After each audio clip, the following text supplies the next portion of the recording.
สวัสดีครับเรามาดูข่าวก่อนเกมกันดีกว่าฮะนี่เป็นศึกพรีเมียร์ลีกนัดแรกของปี 2019 เลยหงส์แดงลิเวอร์พูลจะบุกไปเยือนหลังของเรือใบสีฟ้าแมนซิตี้ฮะโอ้โหต้องบอกว่าศึกนี้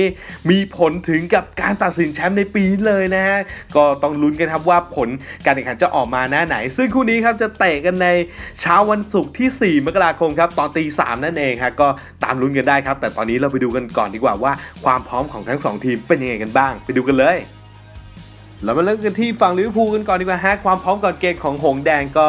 สำหรับนักเตะบาดเจ็บก็ยังเหมือนเดิมๆครับนั่นคือโจเอลมาติฟครับกองหลังและก็โจโกเมสที่เป็นเซนเตอร์เหมือนกันครับส่วนคนที่กลับมาได้นะฮะตามข่าวนั่นก็คือเจมส์มิลเนอร์นั่นเองฮะพร้อมที่จะลงสนามครับแต่ไม่รู้ว่าจะมีที่ว่างให้ลงหรือเปล่านะฮะแล้วถ้าจะมาพูดถึงเกมนี้ฮะเจอร์เก้นคล็อปบอกว่ามันก็เป็นแค่เกมหนึ่งครับที่เจอกับแมนซิตี้ที่เป็นทีมที่เล่นด้วยค่อนข้างยากมากๆครับเพราะว่าซิตี้ยังไงก็คงเป็นทีมที่ยังแข็งแกร่งเหมือนเดิมแต่ว่าลิเวอร์พูลครับไม่ยอมอยู่แล้วฮะนัดนี้เตรียมพร้อมมาอย่างดีครับพร้อมที่จะสู้ยิบตาแน่นอนและถ้ามาพูดถึงอาวุธอันตรายของลิเวอร์พูลในฤดูกาลนี้คงจะหนีไปไม่พ้น4ประจันบานครับนั่นคือโมซาร่าครับซาดิโอมาเน่เฟอร์มิโนและก็ทางเชอร์แดนชากิลีฮะซาร่าอย่างที่เรารู้กันครับเป็นถึงรองดาวซันโวพรีเมียร์ลีกณตอนนี้ฮะมาเน่ก็ยังเล่นเข้าขาครับมียิงได้เรื่อยๆครับเฟอร์มิโนโอ้โหเพิ่งจะซัดแฮตทริกมาในนัดที่แล้วนะฮะตอนนี้กำลังใจเต็มเปี่ยมครับส่วนชากิลีโอ้โห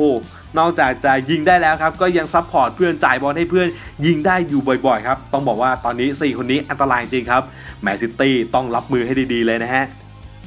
ในเมื่อแมนซิตี้มีกองกลางที่ค่อนข้างพริ้วครับและก็ความสามารถเฉพาะตัวสูงมากครับผมดังนั้นลิเวอร์พูลครับต้องส่งแก๊งพี่บี้ลงไปครับนั่นก็คือพวกไวนาดุมอย่างนี้ฟาบินโญอย่างนี้หรือแม้กระทั่งแฮนเดอร์สันนะฮะลงไปไล่บี้ฟุตบอลให้หมดครับผมไล่แย่งฟุตบอลเอากลับขึ้นมาครับแล้วก็ส่งไปให้กองหน้าลิเวอร์พูลบุกต่อไปครับน่าจะได้เห็นนะลิเวอร์พูลคงจะส่งแก๊งเหล่านี้ฮะลงไปบี้เอาฟุตบอลขึ้นมาแน่นอน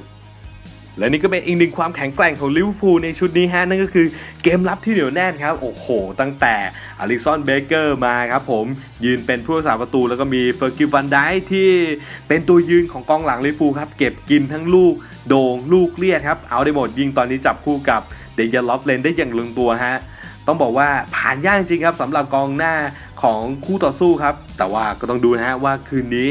ทางแมนซิตี้จะผ่านได้หรือเปล่านะฮะเพราะว่าลิเวอร์พูลเนี่ยเล่นไป20เกมในพรีเมียร์ลีกเสียไปแค่8ประตูเท่านั้นเองฮะโอ้โหเป็นทีมที่เสียน้อยที่สุดในลีกจริงๆครับและยิ่งตอนนี้ครับเป็นทีมเดียวที่ไร้พ่ายนะฮะต้องดูกันว่ากองหน้าของแมนซิตี้จะสามารถผ่านด่านประการหลังอันแข็งแกร่งของลิเวอร์พูลได้หรือเปล่าเรามาดู11ตัวจริงที่คาดว่าน่าจะลงสนามของลิเวอร์พูลกันบ้างดีกว่าฮะก็ลิเวอร์พูลน่าจะเล่นเกมลุกในระบบ 4-3-3 ครับมีอลิสันเบเกอร์เป็นผู้รักษาประตูปากกาหลังตัวกลาง2ตัวเป็นเดยัน ลอฟเลนคู่กับเฟอร์กิล vanไดค์แบ็คขวาใช้เจ้าหนูเทรนต์ อาร์โนลด์แล้วก็แบ็คซ้ายเป็นอันดรู โรเบอร์สันกลาง3ตัวน่าจะมีทางเวนาดุมครับแฮนเดอร์สันแล้วก็ชาคิลี่ครับเป็นหน้าลุกนะครับรวมกับทางซาร่าเฟอร์มิโนและก็มาเน่นั่นเองเรามาที่ฝั่งเจ้าบ้านเรือใบสีฟ้าแมนซิตี้กันบ้างดีกว่าฮะก็ความพร้อมล่าสุดเป๊ปออกมาบอกว่าเควิน เดบรอยน์ครับออกมาซ้อมได้แล้วนะฮะแล้วก็มีโอกาสที่จะได้ลงในเกมนี้ค่อนข้างสูงครับแต่ว่าขอยืนยันกับทางทีมแพทย์อีกทีฮะว่าพร้อมไหมเพราะว่าถ้าพร้อมมีโอกาสที่จะได้เห็นเป็นตัวจริงแน่นอนถึงแม้ว่าแมนซิตี้จะตามลิเวอร์พูลอยู่7แต้มด้วยกันครับเกมนี้เป๊ป กัวร์ดิโอลายังมั่นใจฮะว่าทีมของเขาเนี่ยจะสามารถลดช่องว่างระหว่างลิเวอร์พูลกับแมนซิตี้ลงให้ได้น้อยกว่า7แต้มแน่นอนเรามาพูดถึงเกมลับของแมนซิตี้กันบ้างดีกว่าฮะก็ต้องบอกว่าเสียประตูค่อนข้างเยอะนะในช่วงหลังๆที่ผ่านมาก็ต้องบอกว่าความนิ่งเนี่ยมันเปลี่ยนไปจากต้นฤดูกาลค่อนข้างเยอะฮะยิ่งเอเดอร์สันนี่นัดที่แล้วเห็นที่เจอกับเซาท์แฮมป์ตันนี่มีล็อกหลบนักเตะกองหน้าของทางเซาท์ด้วยนะดีไม่โดนฉกแล้วก็เสียประตูไปยังโชคดีที่ลูกนั้นรอดไปครับกองหลังบางคนก็เสียสมาธิอย่างเช่นเจ้าหนูซิเชนโก้ครับนัดที่แล้วนี่โดนฉกไปยิงเฉยเลยครับนัดนี้หวังว่าจะมีสมาธิมากขึ้นครับเพราะว่านักเตะของลิเวอร์พูลนี่เร็วแล้วก็มีทักษะค่อนข้างเยอะครับพลาดไม่ได้เลยทีเดียวนะมาพูดถึงแดนกลางของแมนซิตี้ฮะต้องบอกว่าตอนนี้ความปึกเริ่มกลับมาแล้วนะครับผมหลังจากที่ได้เฟอร์นันดินโญแล้วก็ดาวิดซิลบากลับมาครับตั้งแต่เกมที่แล้วนี่จะเห็นว่าทางแดนกลางครับเฟอร์นันดินโญช่วยคุมเกมรับครับแล้วก็จ่ายบอลให้เพื่อนในเกมลุกได้มากขึ้นครับดาวิดซิลบาก็มาช่วยตะลุยไปในแนว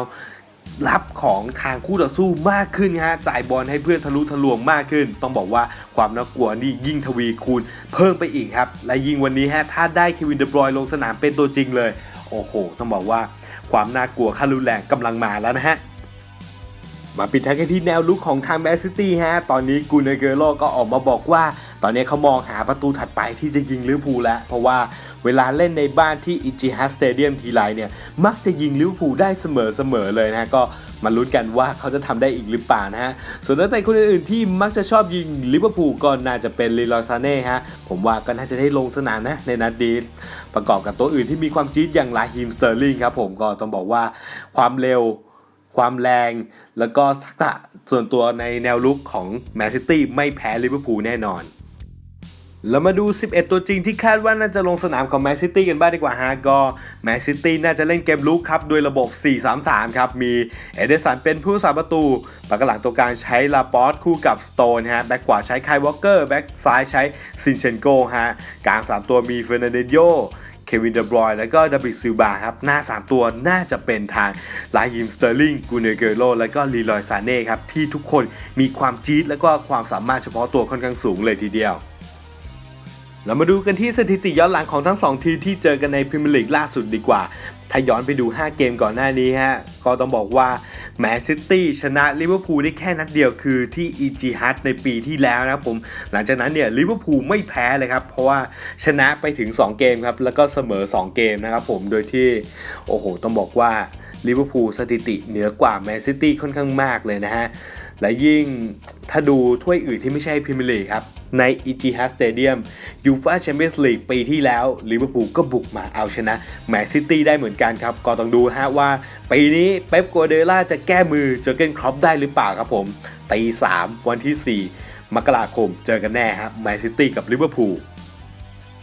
และเพื่อนๆล่ะครับคิดว่าผลในคู่นี้จะออกมาเป็นยังไงฮะโอ้โหต้องบอกว่าผลคู่นี้นี่มีผลต่อการลุ้นแชมป์ในปีนี้ค่อนข้างมากต่อทั้ง2ทีมเลยถ้าแมนซิตี้ชนะได้นี่ต้องบอกว่าโอกาสในการลุ้นแชมป์ยังเปิดกว้างครับแล้วก็จะขับเคี่ยวกับลิเวอร์พูลอย่างสุดมันในช่วงเวลาที่เหลือแน่นอนครับแต่ถ้าเสมอหรือแพ้ขึ้นมานี่โอ้โหโดยแต้มช่องว่างที่ห่างถึง7แต้มและอาจจะมากกว่า7แต้มครับทำให้แมนซิตี้นี่มีความลำบากในการไล่ลิเวอร์พูลอย่างมากเลยครับเพราะว่าฟอร์มอย่างลิเวอร์พูลที่ผ่านมานี่โอ้โหทีมไหนไล่ก็เหนื่อยนะฮะก็ต้องลุ้นกันครับว่าคืนวันที่4ไม่ใช่เช้าวันที่4มกราคมจะผลออกมาเป็นยังไงเพื่อนๆลองทายเล่นๆกันได้เลยนะครับผมให้ใต้คลิปนี้และนี่ก็เป็นภาพรวมทั้งหมดของข่าวก่อนเกมครับในศึกพรีเมียร์ลีกนัดแรกของปี 2019 ครับหงส์แดงลิเวอร์พูลจะบุกไปเยือนลังเรือใบสีฟ้าแมนซิตี้ครับผลจะออกมาหน้าไหนก็ตามลุ้นกันได้นะครับผมและเดี๋ยวเราจะกลับมาพบกันอีกทีฮะหลังเกมเตะจบและเดี๋ยวไว้เจอกันสวัสดีครับ